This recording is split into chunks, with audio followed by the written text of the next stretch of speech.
So with pranams to Thakur Manj Shamiji, we begin our next session of Tat Padam class. Today is the class by revered Maharaj for seekers Vimokshananda Maharaj.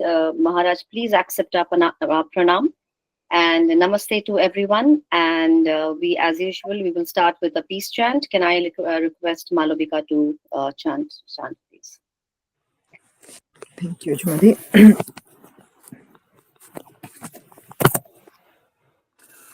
Om Shri Guru Pyo Namaha Hari Om. Om Shang No Mitra Shang Varunaha Shang No Bhavatar Yama Shang Na Indro Brihaspatihi Shang No Vishnu Rurukramaha Namo Brahmane Namaste Vayo Tvameva Prataksham Brahmasi Tvameva Prataksham Brahma Vadishyami Ritang Vadishyami Sattang Vadishyami Tanmamavatu Tanbhaktaramavatu Avatu Mam Avatu Bhaktaram. Om Shanti Shanti Shanti Hari Om.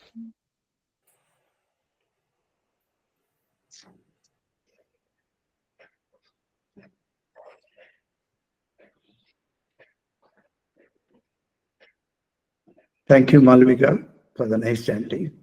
It's called peace chanting, as you all know. We now begin our session with the usual Guru Mantra.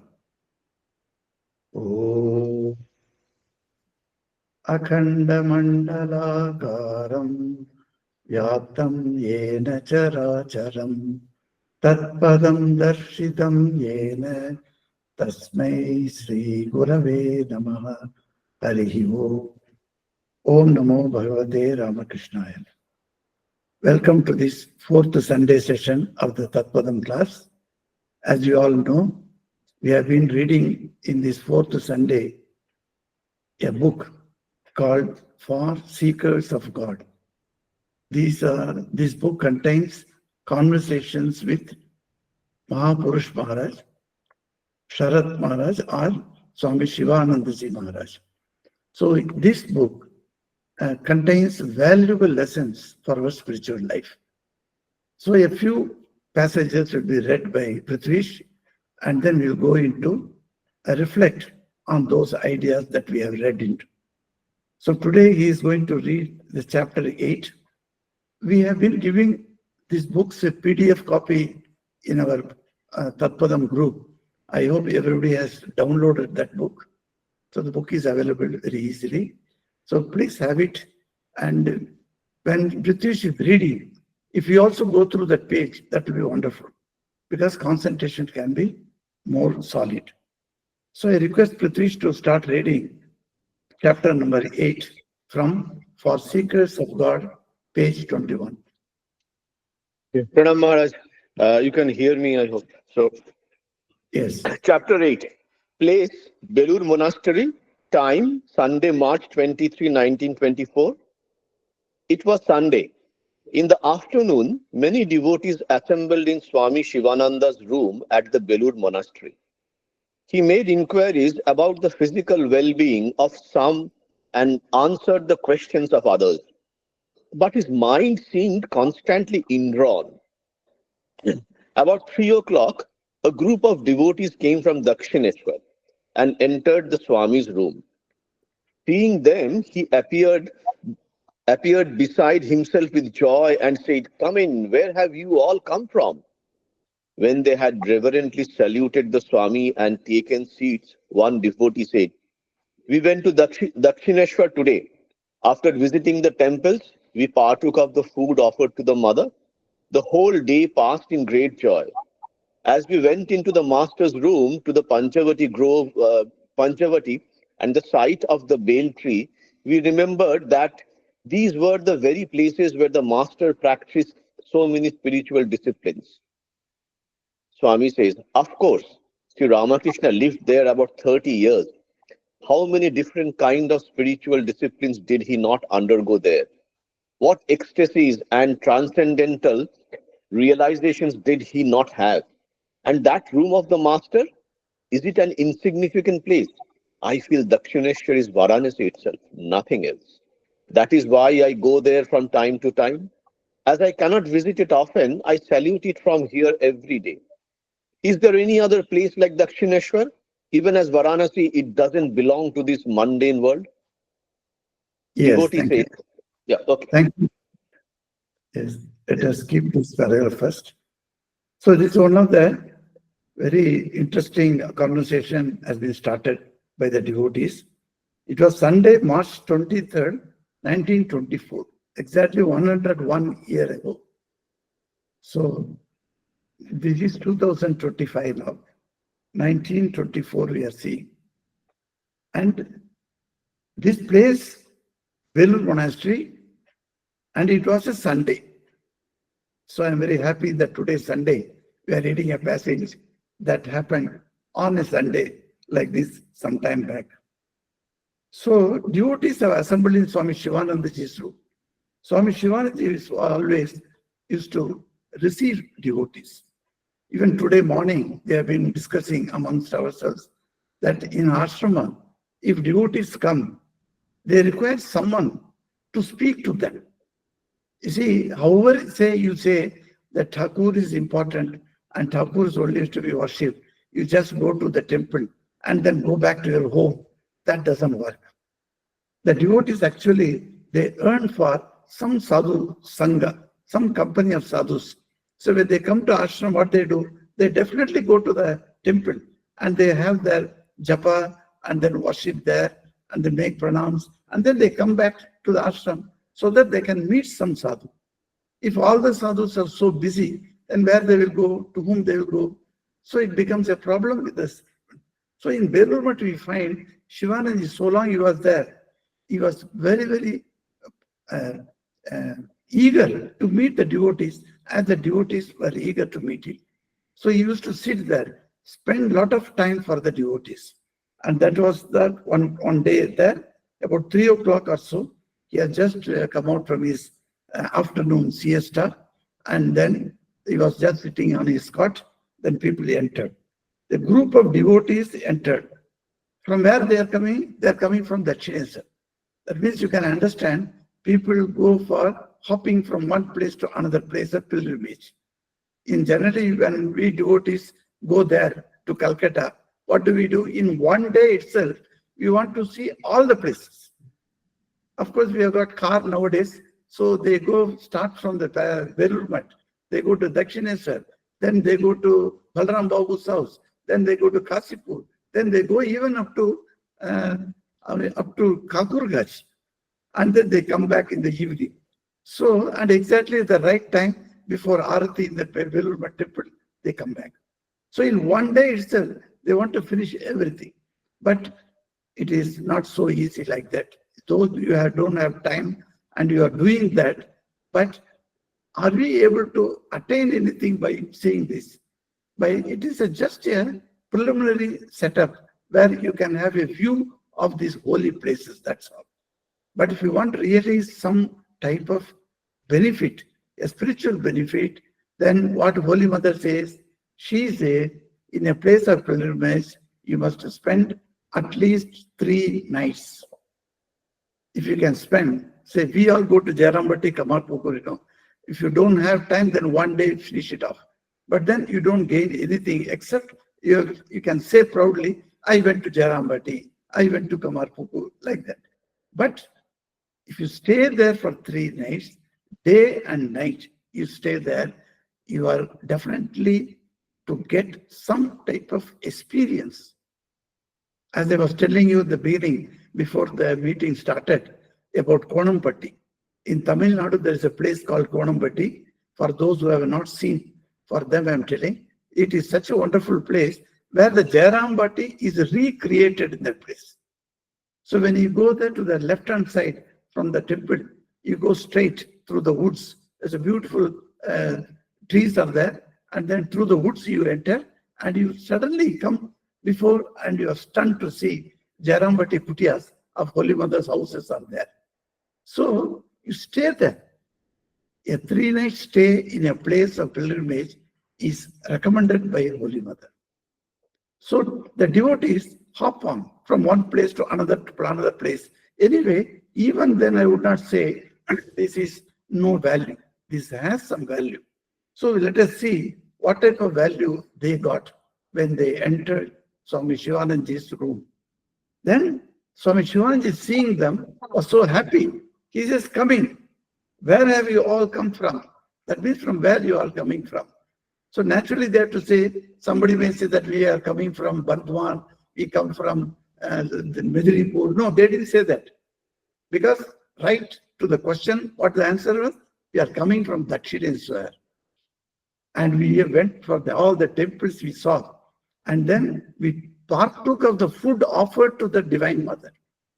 Every day in Dakshineshwar, prasad is given, that is offered to Divine Mother Kali. And if you are in the line, you can go there and take the prasad. Sometimes, one lady was so late she went, she didn't know whether she would get prasad or not. But strangely, another lady who was standing in the line in front, she called her, come and stand before me. Either she made her to stand in front, and she got the prasad so early. So what do you say that? It is the divine grace of Mother Kali to get you prasad. So if you go to a place, even a little, only this much, in a handful, if you get prasad, you must have it. Any ashrama you go, if the Swami forgets also to give you prasad, you must actually ask, can you please give me a little prasad? But food prasad is difficult in a center like Yelagiri. For instance, 10 people come to Yelagiri and at 12:30, and you say we want to have food prasad. Well, we will not be able to give it because our Amma has cooked only for 2 people, for me and the brahmachari. So what will happen? So if the 2 people's food is divided, shared for 10 people also, each one will not be satisfied. So naturally, if you inform earlier, we will definitely arrange it. But in big centers, there is no problem. If you go to Belur Math, they don't ask you. So they just give you token. You take the token and go and have your prasad.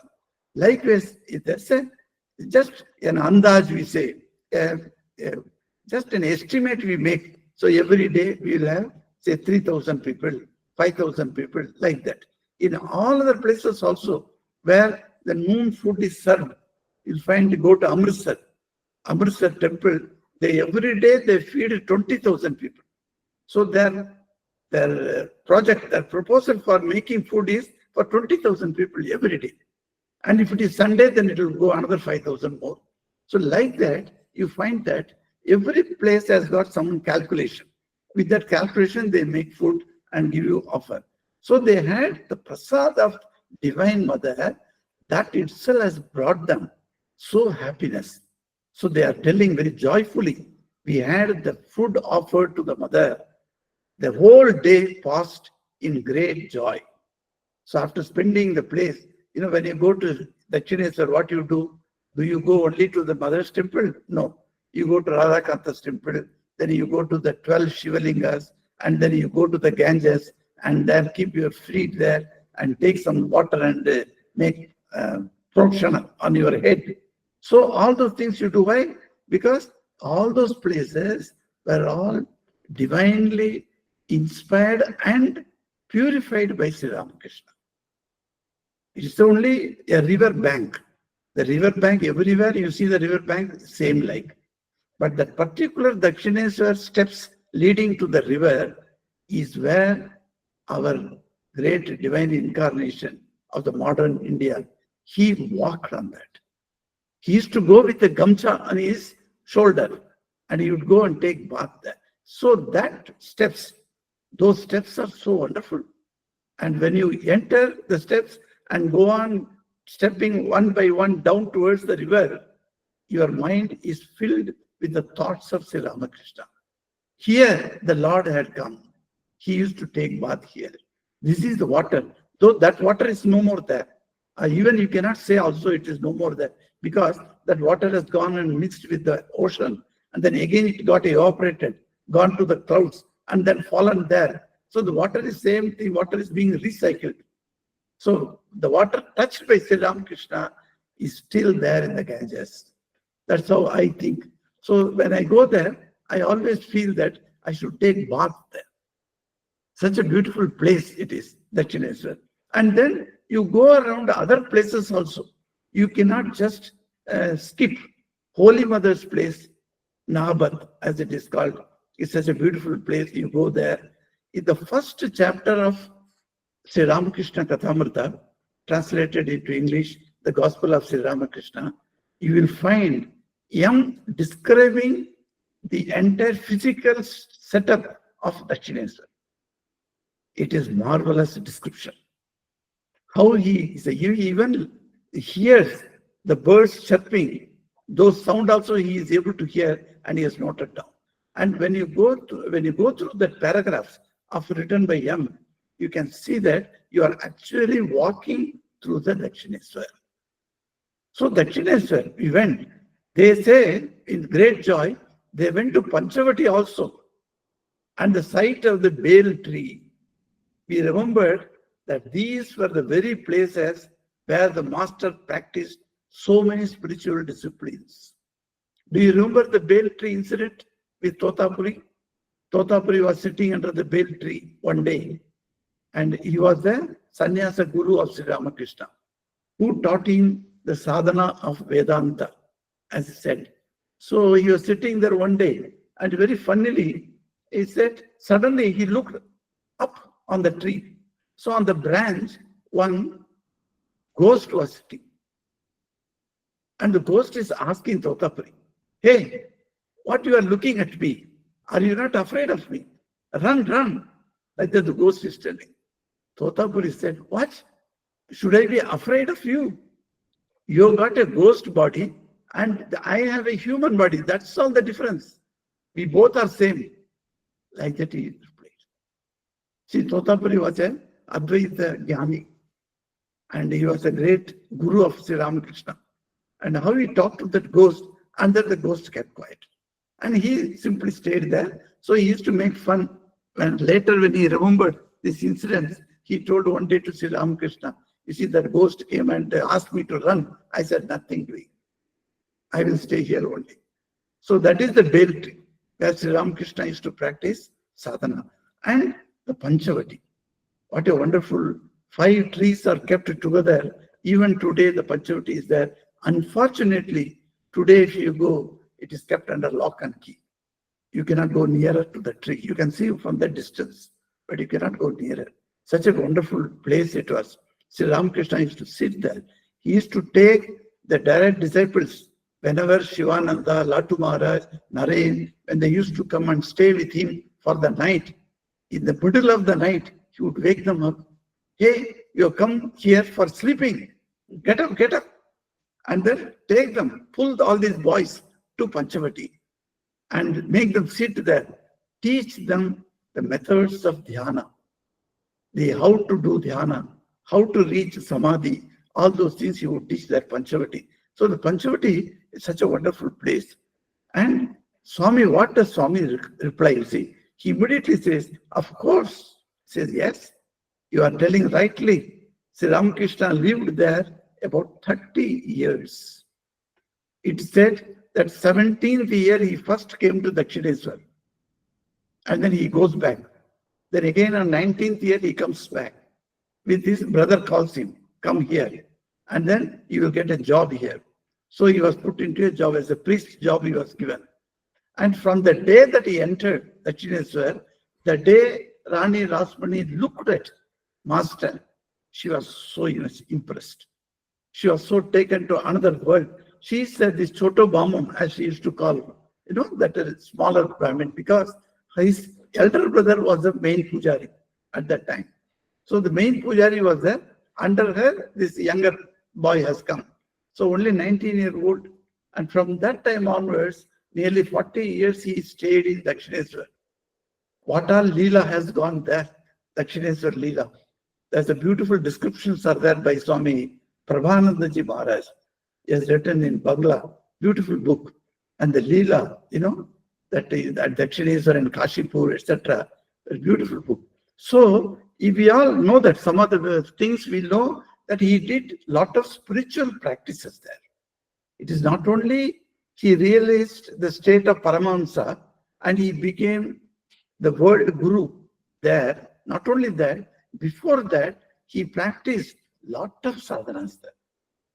How many types of sadhanas he used to practice when there was no guide? He and Hriday used to stay in the same room allotted to them. And suddenly Hriday would get up in the middle of the night and he sees next to him his brother is not there. So where is he? Where Ramakrishna is just wondering. And then he sleeps.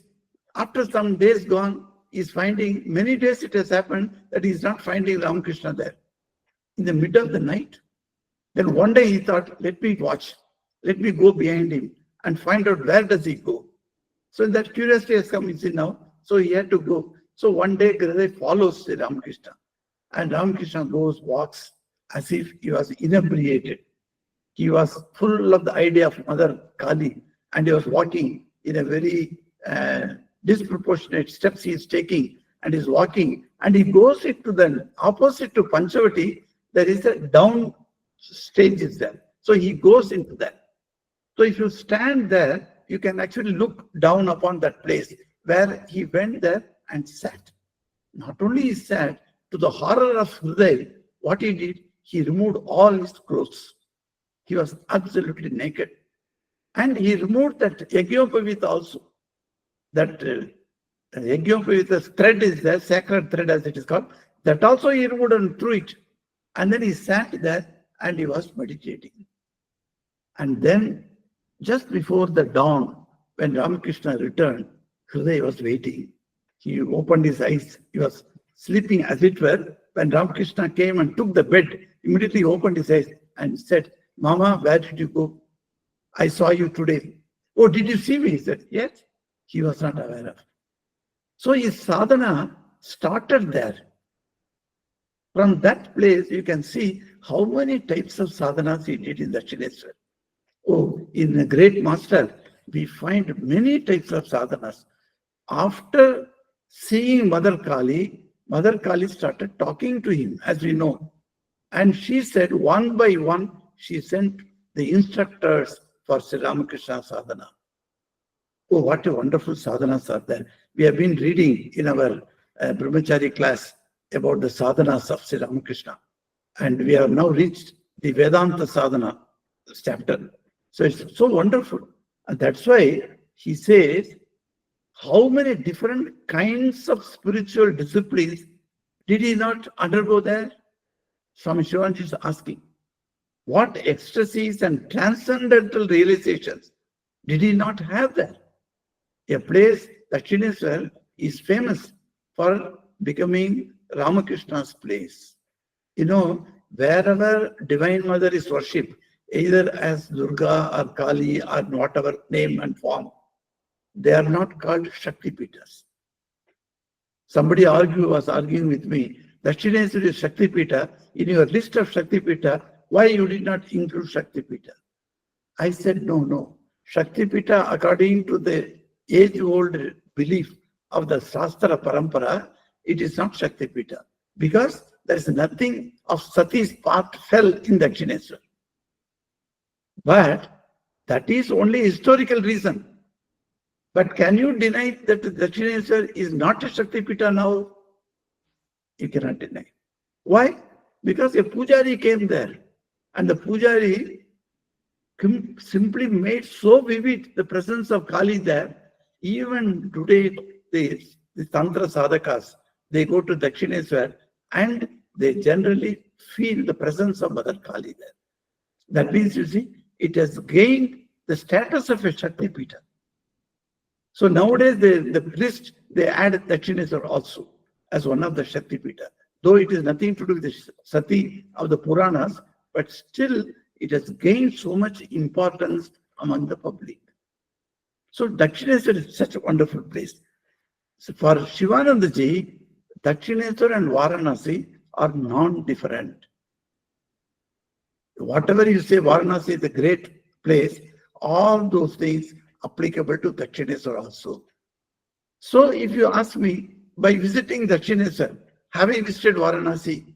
I would say yes, as per Swami Shivanandaji. So you don't need to even go to Varanasi. In Varanasi, there is only one Shiva. Is it not? One Shivalinga is there, that main temple. But you come to Dakshineswar, within that campus, you got Shiva in 12 Shivalinga forms. So which is greater than?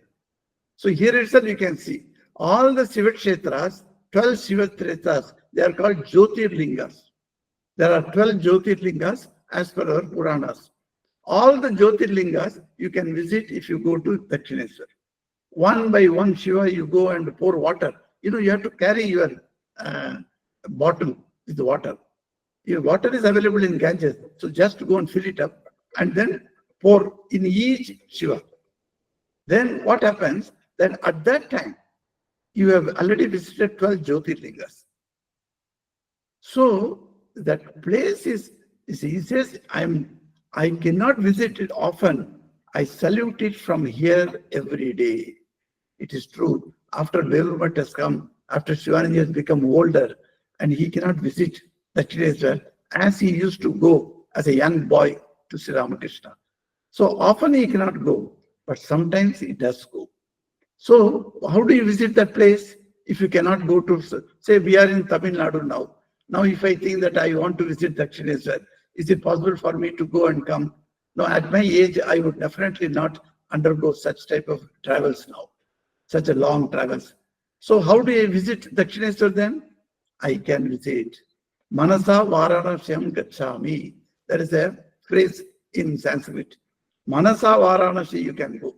So likewise, we can sit in here itself, and while starting my meditation, before that, I keep my mind calm down. Then I visit Velurmat and Dakshineswar every day. Even today I do that. Today morning also I did. I visited Dakshineswar. I know the path, so I walk around mentally. What do you call it in the modern language? Virtually. You can go to the Dakshineswar website and see virtually all the places there. 360 degrees you can go around. So wherever you cannot go, what you can do? Mentally you can definitely visit it. He says, is there any other place like Dakshineswar? What a wonderful praise that Swami Shivanandaji gives for Dakshineswar. That is the place. So, Prithvish, you can continue now the next two paragraphs. Okay, Maharaj. So, the devotee asks, Maharaj, when was it that you went to Kashipur garden? And how did Swami Vivekananda organize the order? We wish very much to hear of those incidents from you. Swami Shivananda was silent for a while, as if he were gradually bringing down his consciousness to the outer world. Then he said softly, when the master's throat trouble took a serious turn, he was moved to the Kashipur garden in order to facilitate his treatment and nursing. We too gathered there in order to serve him. Later, the master gave up his body there. Maharaj, should I continue? The page. Okay. The devotee says, did you realize that the master had actually breathed his last? Swami says, no, at first none of us realized it was actual death. We thought it was samadhi. For sometimes the master used to have such deep samadhi that he would remain in that state for 2 or 3 days at a time. Thinking it was deep samadhi, we started chanting loudly the name of Lord. The whole night passed in this way without any change in his condition. Next morning, we sent word to Dr. Sarkar. He came and examined the master in detail and said he had given up his body. The doctor found no symptoms of life in it. Dr. Sarkar suggested we have a photograph of the master taken, and this we did. At about 2 or 2:30 in the afternoon, the master's body was cremated at the Kashipur cremation ground. Yes. Okay. So here, if in these two paragraphs, we find something very important thing.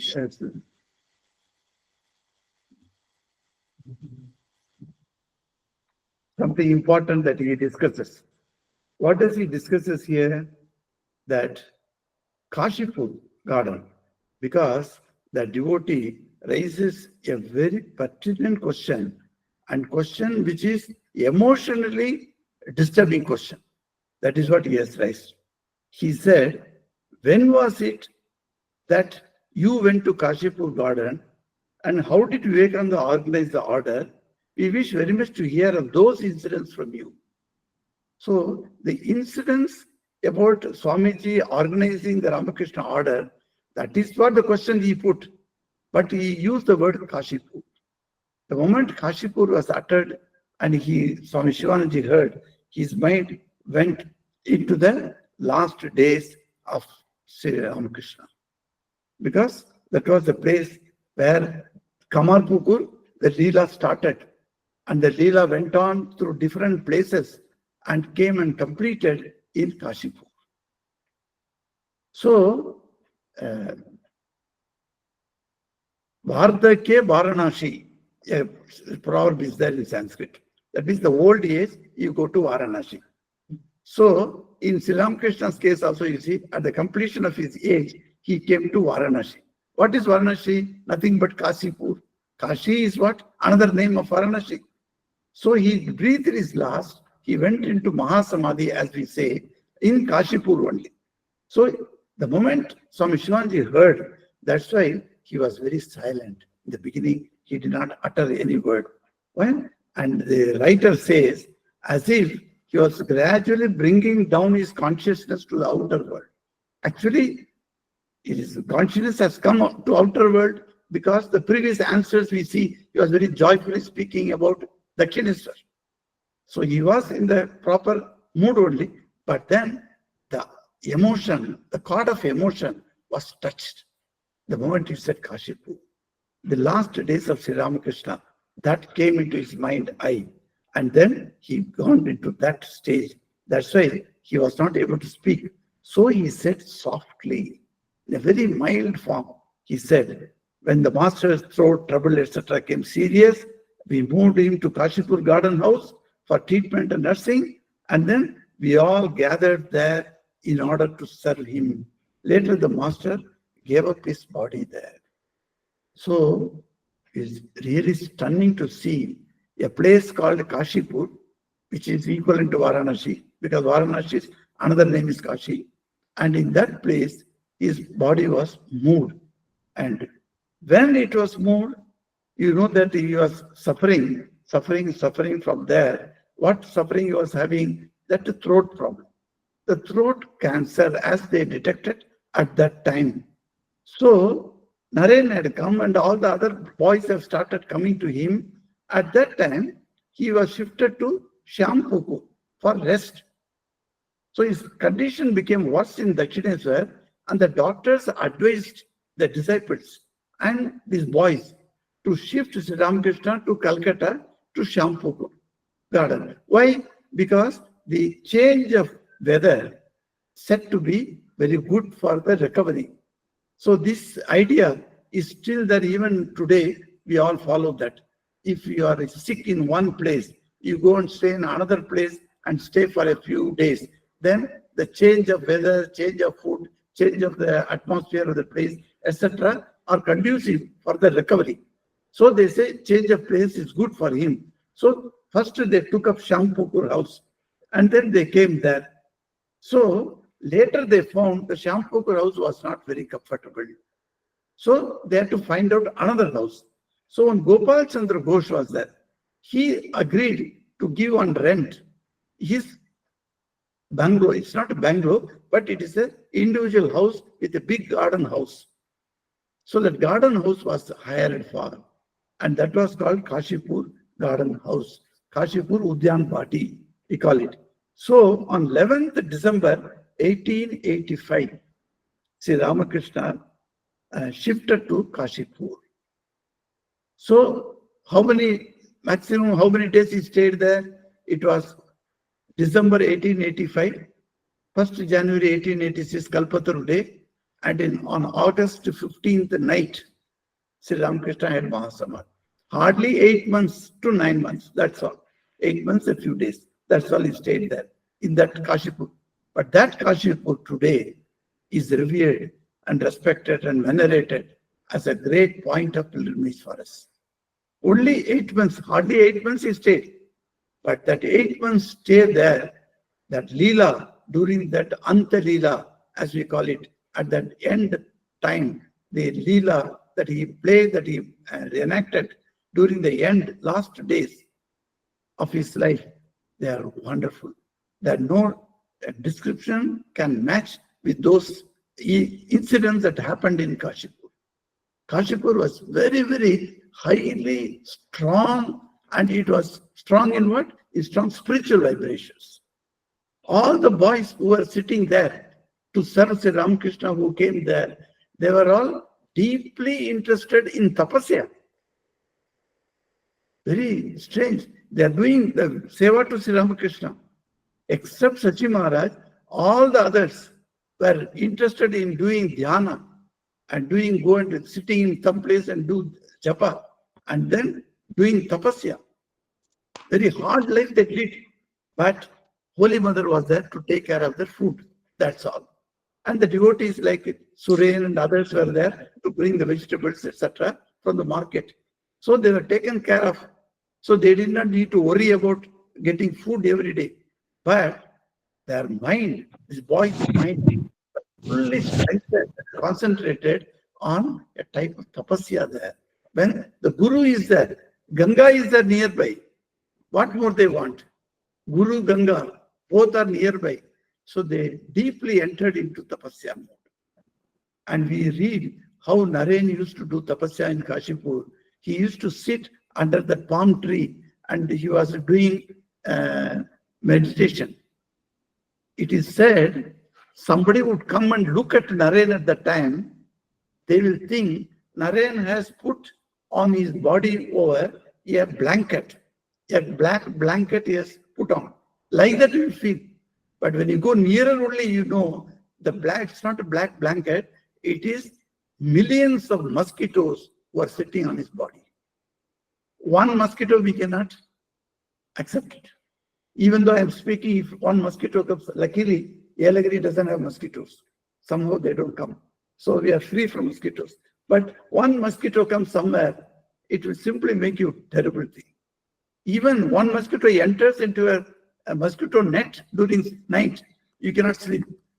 So that is the condition.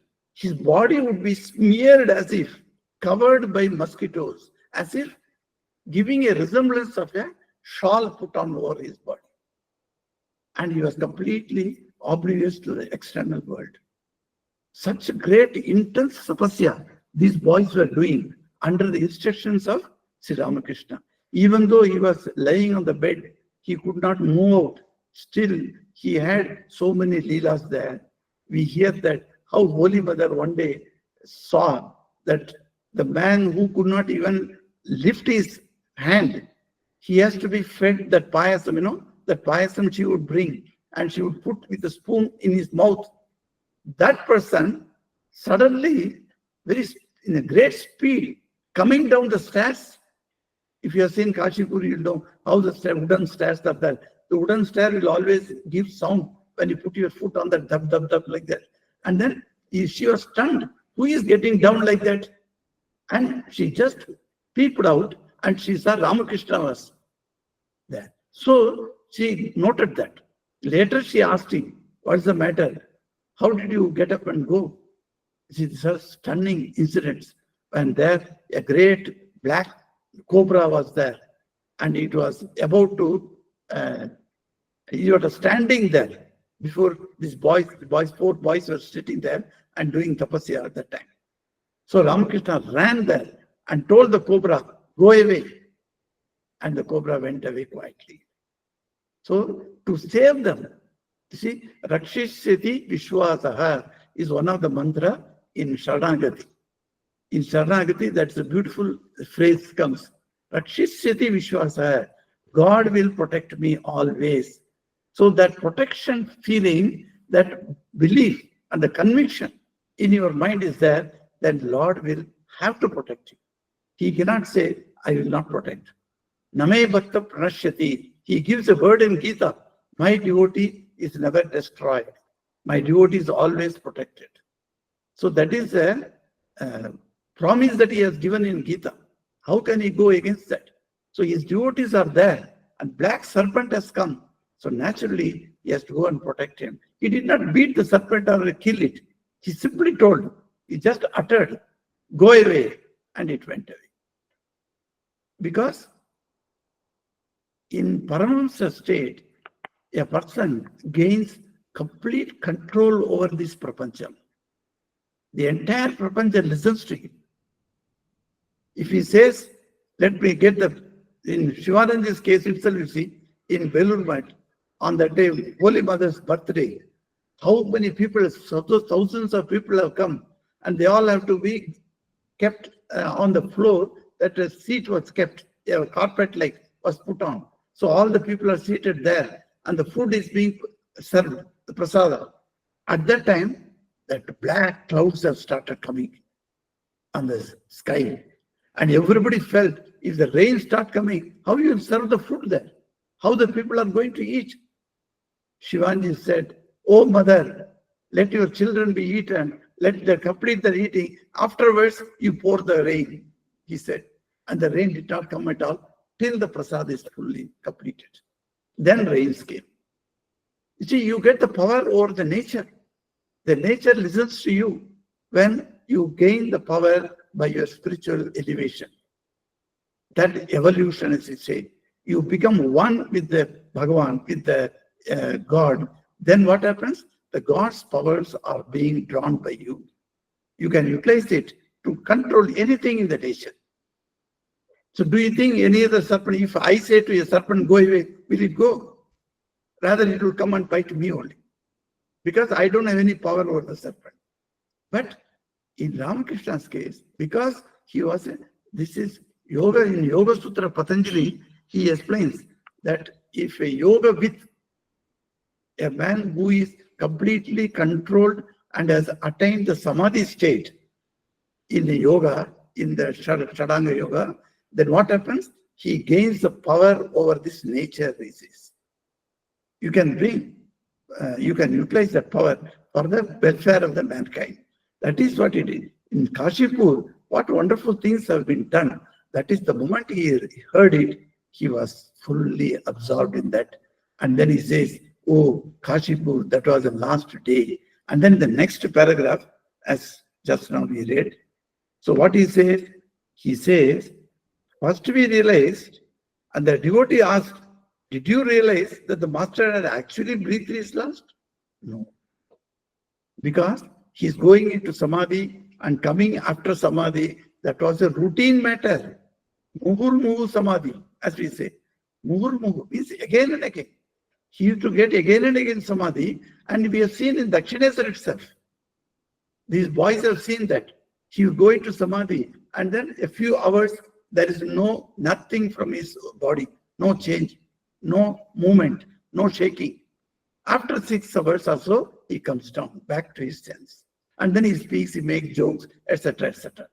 So you see in the Kathamrita, in the Gospel, we read that.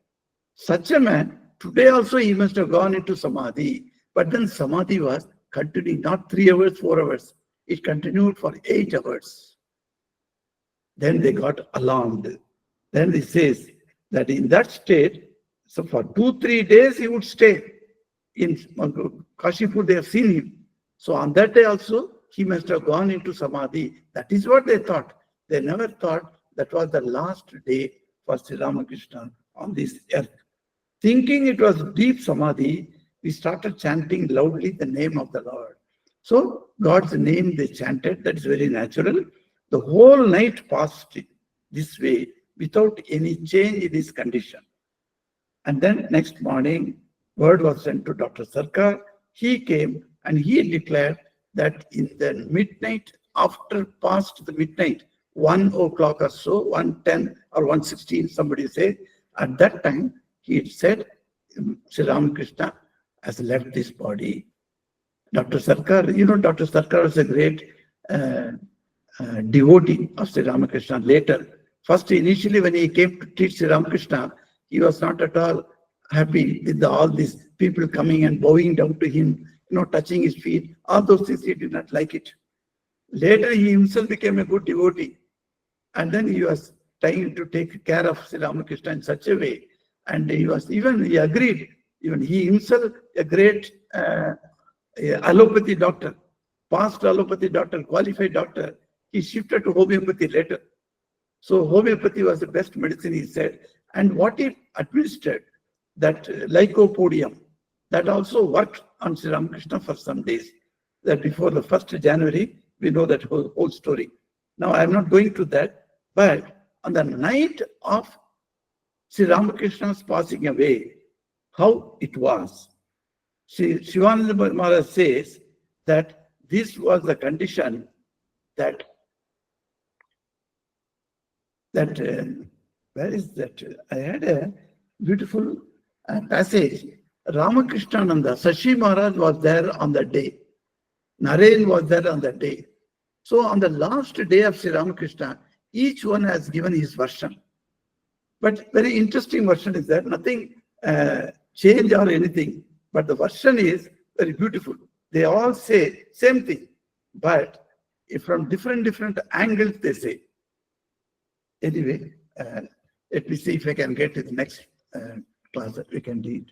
So now already it is 45 minutes over. So you please go through the last days of Sri Ramakrishna leisurely, and it is the version of Swami Ramakrishnananji and Latu Maharaj and Shivananji. If you read, your mind becomes stuck on the last day. Because today morning when I was reading these 3 passages, my mind I was never able to take out from the death of Sri Ramakrishna. You see, we never think about this last day of the great Avtara Purushas. If you know, as per the Puranas, the last day of Sri Ramachandra has been very well described. How he started moving out from his palace. He came down to the Sarayu Nadi's bank of Sarayu Nadi. And then he went as if he's going to take bath. Slowly he put his feet there and he went inside and submerged himself and went to Vaikuntha. The last day of Sri Ramachandra. And last day of Sri Krishna, imagine Sri Krishna, of all the places, he wanted to rest. Where did he go and take rest? He went on top of a tree and over the nice laying that branch, he lay down nicely, reposed himself because the branch was like a sofa set. So he lay and put his one foot outside the leaves. So what do you see? And then one hunter came and made him out. So the last day of Sri Krishna, like the Chaitanya Dev, the last day of Chaitanya Dev is shrouded in mystery. Because nobody knows what happened. He was singing Harinam Sankirtan, singing. He was moving in the night, and all the devotees were with Chaitanya Deva at that time. Nobody doubted anything on that day. And then they all had to go for meals. They went to the meals, but Chaitanya never had any outer consciousness. But he was dancing. In the dancing method, he started going and went into the sea. And nobody was with him when he went into the sea. And in the sea, he was drowned. Next day morning, by the early morning, by 4 o'clock, one fisherman had gone and put the net on the sea. He found the net was very, very heavy. He thought a great big fish has come. And then he pulled it out, and then he finds Chaitanya's body there. So the last day of the great Avatara Purushas, if you see, like that Jesus' last day, how painful it is. The last day of his death, of his physical death, was on a crucifix. So what a tremendous sad day on that day. So you find this. So if only they had known it would be the last day, I don't know the disciples what they would have done. But nobody knew, and everybody thought as usual, he has gone into samadhi. That was enough. But later only, they came to know that he has passed on. Yes, we shall continue in the next month. So another 10 minutes are there for the devotees to participate. Now, I am completing my talk. Om Shanti Shanti Shanti Hari Om Tat Sat. Sri Ramakrishna Arpanamastu. Over to now, Juma. Thank you, Maharaj. And any questions, devotees? Any questions or any observations, anything?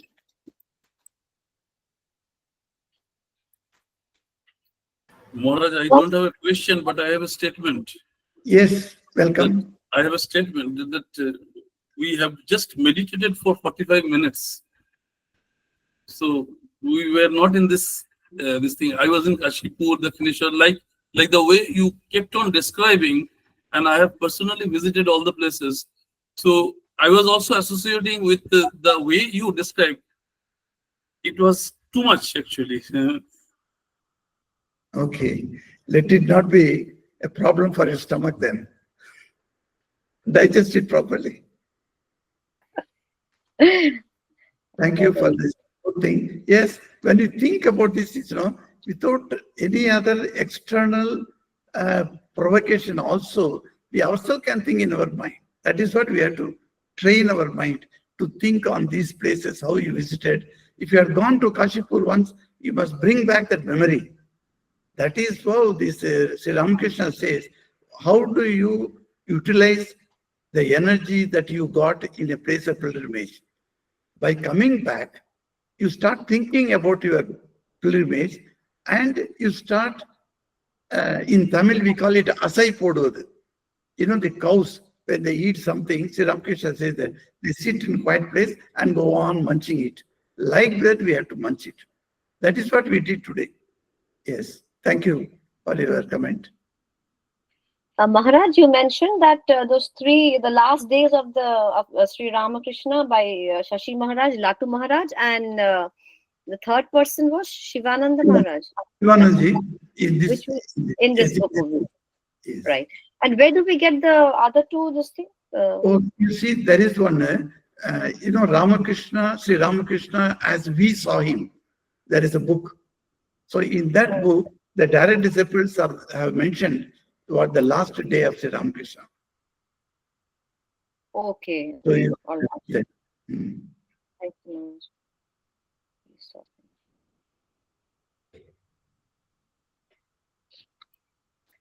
Anyone else?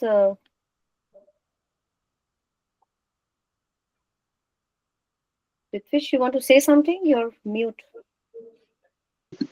No. Okay. No, I don't have a question. If there is nothing, we can.